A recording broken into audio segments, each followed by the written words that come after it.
Alhamdulillah, Iran terancam dicoret FIFA dari Piala Dunia 2026 imbas konflik geopolitik. Dan yang lebih mengejutkan, kondisi ini disebut-sebut bisa membuka celah peluang bagi negara lain, termasuk Timnas Indonesia. Kans Timnas Indonesia untuk tampil di Piala Dunia 2026 kembali mencuat di tengah kabar panas dari Timur Tengah. Iran, salah satu kekuatan utama Asia, dikabarkan berpotensi mundur atau bahkan dicoret FIFA akibat situasi geopolitik dan keamanan yang semakin memanas. Jika Iran benar-benar dicoret di Piala Dunia 2026, Indonesiakah yang akan menggantikan mereka?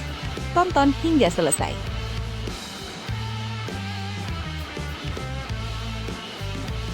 Kehadiran John Herdman sebagai pelatih anyar Timnas Indonesia bukan sekadar pergantian kursi pelatih. Ini adalah pernyataan ambisi. Sebuah pesan kuat bahwa Timnas Indonesia tidak lagi hanya ingin menjadi penggembira di Asia, tetapi siap naik kelas dan berbicara di level dunia. John Herdman datang dengan kepercayaan diri tinggi. Ia yakin Jay Itzes dan kawan-kawan layak mengikuti jejak Kanada, tim yang dulu dipandang sebelah mata, namun kini mampu menembus Piala Dunia. Simak sampai selesai. Serta beberapa berita Timnas Indonesia hari ini. Selengkapnya hanya di Zona Timnas Indonesia.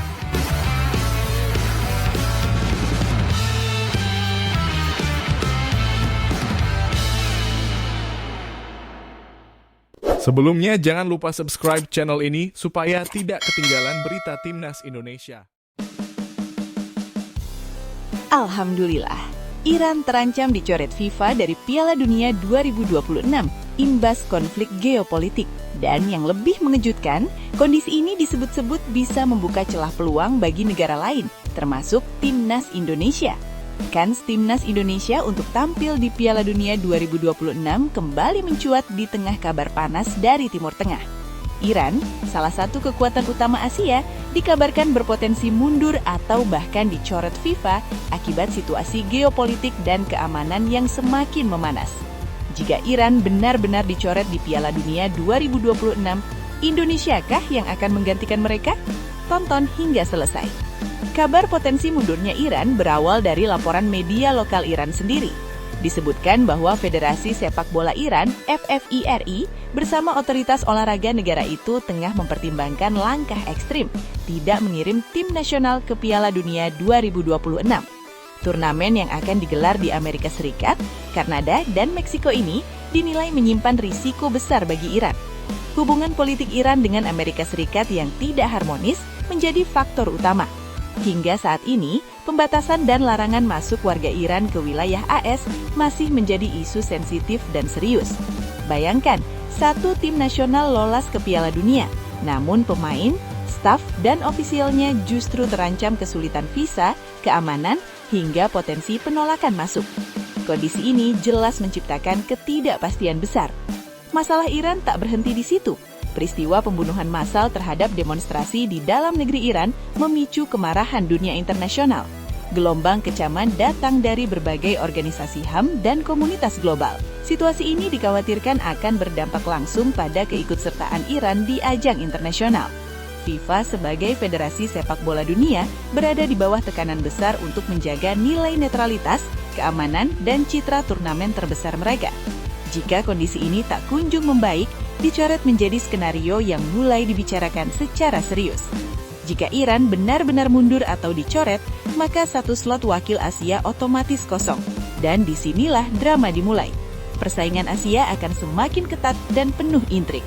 Disinilah nama Timnas Indonesia mulai disebut, meski dengan nada penuh kehati-hatian. Secara realistis, peluang Indonesia memang sangat tipis. Ranking FIFA Indonesia saat ini masih jauh di bawah UAE maupun Irak. Secara regulasi dan hitung-hitungan logis, Garuda belum menjadi prioritas utama untuk menggantikan Iran. Namun sepak bola dunia tidak selalu berjalan lurus. Ada faktor politik, diplomasi, dan lobi internasional yang tak bisa diabaikan. Nama Erick Thohir menjadi sorotan. Sebagai Ketua Umum PSSI, Erick Thohir dikenal memiliki jaringan kuat di level global, termasuk kedekatannya dengan Presiden FIFA, Gianni Infantino. Bukan rahasia lagi, Indonesia dalam beberapa tahun terakhir semakin diperhitungkan FIFA, mulai dari suksesnya berbagai event internasional, transformasi sepak bola nasional, hingga posisi strategis Indonesia di Asia Tenggara. Apakah kedekatan ini bisa menjadi faktor penentu? Secara resmi, FIFA tentu akan tetap mengacu pada regulasi. Namun dalam situasi luar biasa seperti geopolitik, keputusan luar biasa pun bisa terjadi. Bagi Timnas Indonesia, kabar ini setidaknya membuka satu hal penting, harapan. Meski peluangnya kecil, tapi selama belum tertutup sepenuhnya, mimpi itu masih hidup. Piala Dunia 2026 akan diikuti 48 negara, lebih banyak dari edisi sebelumnya. Artinya, kesempatan Asia juga semakin besar. Kini tugas Timnas Indonesia tetap satu, fokus berprestasi di lapangan, memperbaiki ranking FIFA, menunjukkan bahwa Garuda layak diperhitungkan. Jika suatu hari peluang itu benar-benar datang, Indonesia harus siap, bukan sekadar berharap. Isu Iran terancam dicoret dari Piala Dunia 2026 bukan sekadar gosip biasa. Ini adalah cerminan betapa sepak bola tak bisa lepas dari geopolitik. Dan bagi Indonesia, ini adalah pengingat bahwa jalan menuju Piala Dunia tak selalu lurus, tapi kadang hadir lewat celah-celah tak terduga. Apakah mimpi itu akan jadi nyata? Atau hanya sekadar wacana? Satu hal yang pasti, sepak bola selalu penuh kejutan.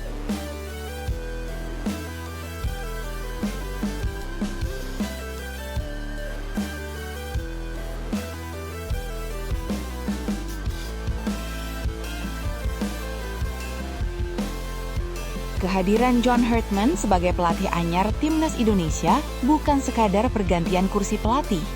Ini adalah pernyataan ambisi. Sebuah pesan kuat bahwa Timnas Indonesia tidak lagi hanya ingin menjadi penggembira di Asia, tetapi siap naik kelas dan berbicara di level dunia. John Herdman datang dengan kepercayaan diri tinggi. Ia yakin Jay Itzes dan kawan-kawan layak mengikuti jejak Kanada, tim yang dulu dipandang sebelah mata, namun kini mampu menembus Piala Dunia. Simak sampai selesai. PSSI tidak main-main menunjuk John Herdman. Ia didatangkan dengan misi jelas, membangun mental pemenang, menaikkan level permainan, dan dalam jangka panjang mengantar Indonesia lolos ke Piala Dunia 2030. Target ini terdengar ambisius, bahkan bagi sebagian orang terkesan terlalu tinggi. Namun bagi John Herdman, target besar justru adalah bahan bakar. Ia bukan tipe pelatih yang datang hanya untuk bertahan. Ia datang untuk mengubah arah sejarah. Keyakinan John Herdman bukan tanpa dasar. Ia adalah pelatih yang sudah kenyang pengalaman di panggung internasional. Namanya dikenal luas setelah sukses membawa timnas Kanada lolos ke Piala Dunia 2022 di Qatar. Sebuah pencapaian bersejarah, mengingat Kanada sebelumnya bukan kekuatan utama di CONCACAF. Namun itu bukan satu-satunya prestasi Herdman. Sebelum menangani timnas pria Kanada, ia juga membawa timnas putri Kanada tampil di Piala Dunia, mengantar mereka menjadi salah satu kekuatan dunia, menangani timnas putri Selandia Baru, memimpin Selandia Baru tampil di Olimpiade 2008, meraih gelar juara Oseania 2010. Artinya, John Herdman terbukti mampu membangun tim dari proses, bukan sekadar memetik hasil instan. Dalam pernyataannya, John Herdman mengungkap sisi menarik dari kepribadiannya. Ia mengaku mendapat kualifikasi kepelatihan pertama di usia 18 tahun, mengantongi lisensi UEFA di usia 20 tahun. Sejak muda, hidupnya memang sudah ia dedikasikan untuk sepak bola. Ia menyebut dirinya sebagai pribadi yang obsesif, dalam arti positif. Jika ia berkomitmen pada sesuatu, maka ia akan mengejarnya secara total, tanpa setengah-setengah. Dan kini, obsesinya bernama Timnas Indonesia. John Herdman tidak asal menerima tawaran PSSI. Ia menegaskan bahwa Indonesia adalah negara yang sangat menarik secara sepak bola. Menurutnya, Indonesia memiliki basis supporter luar biasa besar, energi dan gairah sepak bola yang nyata, generasi pemain yang mulai matang, dan yang terpenting, potensi untuk naik ke level berikutnya. Dalam wawancaranya, Herdman mengatakan, "Saya telah bepergian ke banyak negara yang siap untuk bergerak ke tingkat permainan berikutnya. Dan sebagai pelatih, saya merasa mampu membantu baik tim putri Selandia Baru, tim pria Kanada maupun tim putri Kanada untuk mencapai level tersebut. Dan saya pikir Indonesia sangat menarik karena Anda bisa merasakannya dengan sangat jelas." Pernyataan ini bukan basa-basi. Ini adalah keyakinan seorang pelatih yang sudah melihat peta besar sepak bola dunia.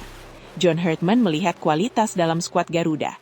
Ia percaya bahwa pemain seperti Jai Itzes dan kawan-kawan bukan hanya cukup untuk bersaing di Asia Tenggara, tapi punya modal untuk naik level di Asia bahkan dunia. Yang dibutuhkan hanyalah sistem yang tepat, mentalitas yang kuat, dan kepemimpinan yang jelas. Dan itulah yang ingin ia bangun di Timnas Indonesia. Ia ingin para pemain Indonesia percaya pada diri sendiri. Sama seperti Kanada dulu mulai percaya bahwa mereka pantas tampil di Piala Dunia. Kisah Kanada menjadi cermin yang ingin dibawa Hartman ke Indonesia. Dulu, Kanada bukan siapa-siapa di sepak bola dunia. Mereka sering dipandang sebelah mata. Tapi dengan proses jangka panjang, kepercayaan pada pemain dan budaya tim yang kuat, Kanada berhasil lolos ke Piala Dunia 2022 dan membuat dunia menoleh. Menurut Hartman, Indonesia berada di titik yang mirip, tinggal bagaimana mengelolanya dengan benar. Tentu saja, jalan menuju Piala Dunia tidak mudah. Banyak rintangan, tekanan publik, ekspektasi tinggi, dan persaingan keras di Asia. Namun John Hartman sudah terbiasa dengan tekanan. Ia tahu bahwa perubahan besar tidak datang dalam semalam. Yang terpenting baginya adalah konsistensi, komitmen, dan kepercayaan jangka panjang. Jika itu bisa dijaga, maka mimpi Piala Dunia bukan lagi sekedar angan-angan. Kehadiran John Hartman memberi harapan baru bagi timnas Indonesia. Bukan janji kosong, tapi harapan yang dibangun dari pengalaman, data, dan keberanian bermimpi besar. Apakah Indonesia bisa mengikuti jejak Kanada? Tidak ada yang bisa menjamin. Namun satu hal pasti, untuk pertama kalinya, Timnas Indonesia ditangani oleh pelatih yang benar-benar percaya bahwa Garuda layak berada di panggung dunia. Dan dalam sepak bola, keyakinan adalah langkah pertama menuju sejarah.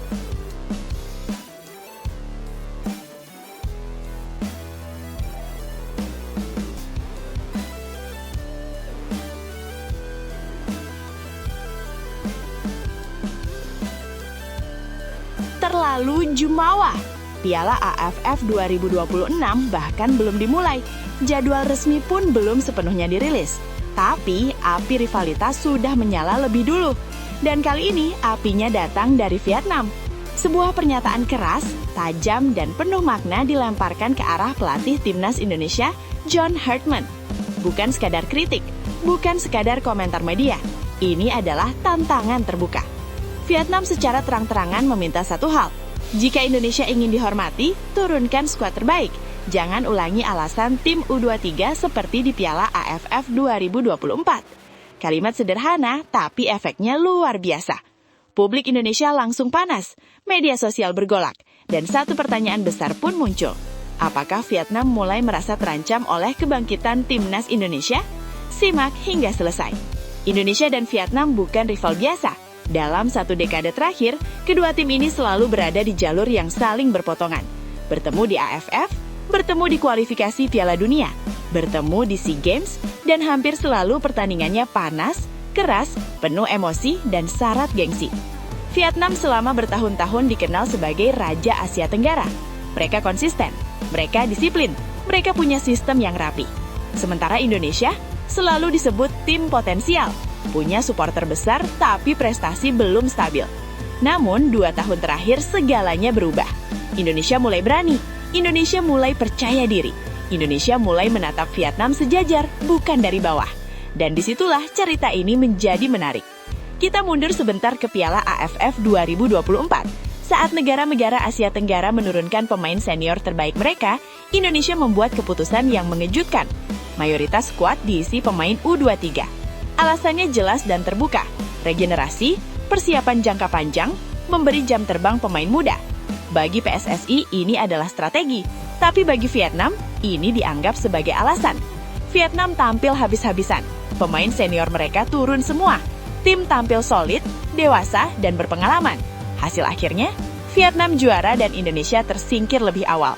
Secara hasil, Vietnam menang, tapi secara gengsi tidak sepenuhnya. Inilah bagian paling menarik. Beberapa media Vietnam, bahkan sumber internal Federasi Sepak Bola Vietnam atau VFF, menyebut kemenangan AFF 2024 itu tidak sepenuhnya memuaskan. Kenapa? Karena Indonesia tidak turun dengan kekuatan penuh. Bayangkan, memenangkan sebuah pertarungan tapi lawanmu tidak mengerahkan senjata terbaiknya. Itulah yang dirasakan Vietnam. Seorang pejabat VFF bahkan berkata secara anonim, "Kami juara, tapi publik Asia Tenggara tahu Indonesia tidak tampil maksimal." Itu sebabnya Piala AFF 2026 harus berbeda. Kalimat ini terdengar seperti pengakuan terselubung bahwa Vietnam ingin menang atas Indonesia versi terkuat. Dan disinilah nama John Hartman muncul, pelatih dengan reputasi internasional, sosok yang pernah menangani tim besar, dan kini dipercaya memimpin timnas Indonesia. Bagi Vietnam, Hartman bukan pelatih sembarangan. Mereka tahu, Hartman punya pengalaman, Hartman paham sepak bola modern, Hartman tidak bisa dianggap remeh. Justru karena itu tantangan ini diarahkan langsung kepadanya. Pesannya jelas, tidak ada lagi alasan rotasi, tidak ada proyek jangka panjang. AFF adalah turnamen prestisius.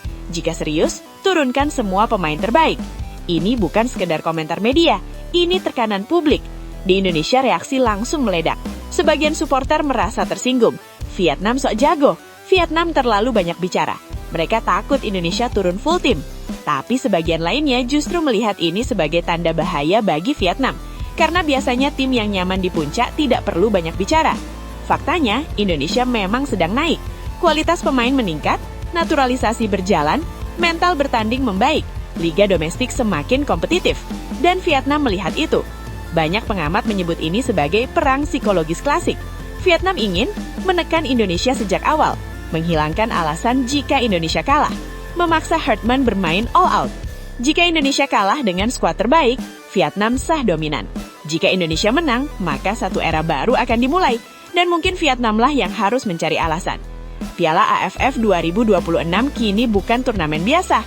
Bagi Indonesia, ini pembuktian, ini validasi, ini ujian era John Hartman. Bagi Vietnam, ini soal harga diri, ini soal dominasi, ini soal tahta Asia Tenggara. Pertanyaannya sekarang, apakah Indonesia akan memenuhi tantangan itu? Apakah Hartman akan menurunkan skuad terbaik? Atau justru punya kejutan lain? Satu hal yang pasti, rivalitas Indonesia versus Vietnam sudah memanas bahkan sebelum bola pertama ditendang. Dan ketika AFF 2026 dimulai nanti, ini bukan hanya soal skor, ini soal siapa yang benar-benar layak disebut Raja Asia Tenggara. Jika Vietnam menang atas Indonesia versi terbaik mereka, mereka membungkam semua kritik. Tapi jika Indonesia yang menang, maka satu era baru akan dimulai, dan mungkin Vietnamlah yang harus mencari alasan.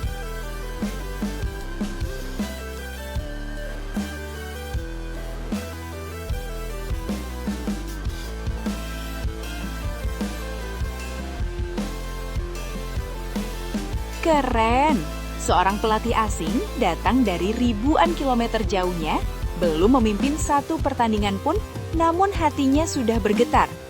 Bukan karena tekanan media, bukan karena kontrak besar, tapi karena satu lagu, Indonesia Raya. Inilah momen yang diceritakan sendiri oleh John Hartman, pelatih baru Timnas Indonesia.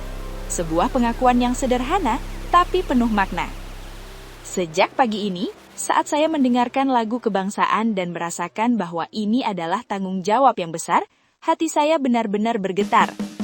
Kalimat itu langsung menyentuh banyak orang, karena untuk pertama kalinya, publik Indonesia mendengar pelatih asing berbicara bukan soal taktik, bukan soal target, tapi soal emosi. Tonton hingga selesai ya! Harapan baru setelah kekecewaan. Dengan penunjukan John Hartman bukan terjadi dalam situasi ideal. Timnas Indonesia baru saja melewati periode sulit. Hasil minor datang silih berganti, dan yang paling menyakitkan, gagal lolos ke Piala Dunia 2026. Bagi supporter Indonesia, itu bukan sekedar kegagalan, itu adalah luka. Ketika Patrick Kluivert dan timnya harus angkat kaki, publik berada dalam kondisi kecewa, marah, tapi tetap berharap.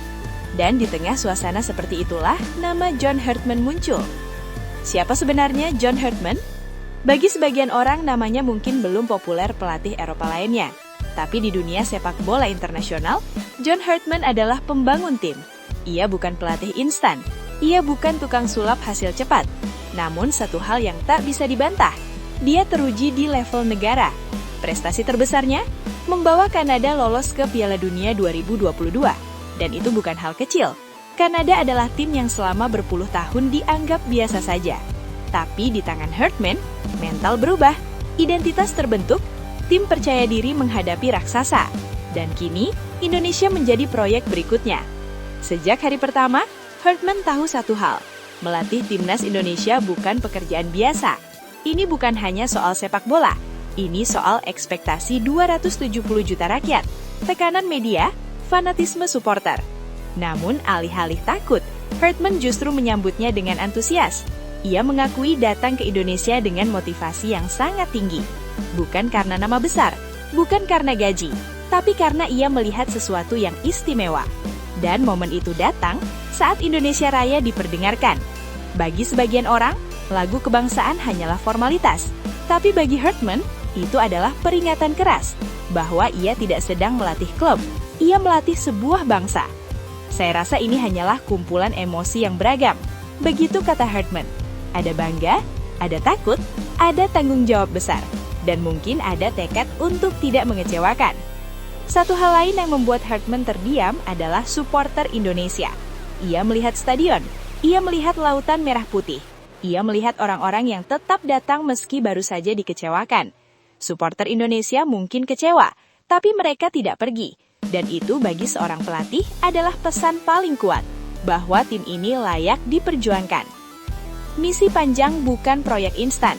Hartman tidak datang dengan janji manis. Ia tidak mengatakan, Indonesia pasti juara, atau Indonesia langsung ke Piala Dunia. Sebaliknya, ia jujur bahwa misi ini akan panjang, bahwa ini butuh waktu, proses, kesabaran. Dan ia sadar kesabaran bukan hal yang mudah bagi publik Indonesia. Sebagai pelatih baru, Hartman langsung memikul beban besar. Masyarakat Indonesia ingin satu hal, melihat timnas berada di level tertinggi. Bukan hanya di Asia Tenggara, bukan hanya Asia, tapi perlahan mendekati panggung dunia. Dan Hartman tahu, setiap langkahnya akan diawasi. Yang membuat banyak orang mulai percaya pada Hartman bukan CV-nya, bukan taktiknya, tapi caranya berbicara tentang Indonesia.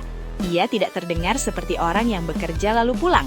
Ia terdengar seperti orang yang ingin meninggalkan warisan. Pertanyaan besarnya sekarang, apakah John Hartman mampu menjawab harapan besar ini? Apakah emosinya akan sejalan dengan hasil di lapangan?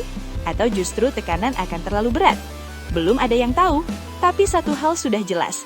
John Hartman tidak datang dengan hati kosong.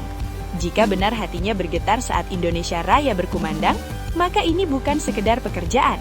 Ini adalah tanggung jawab, dan mungkin awal dari sebuah perjalanan besar timnas Indonesia.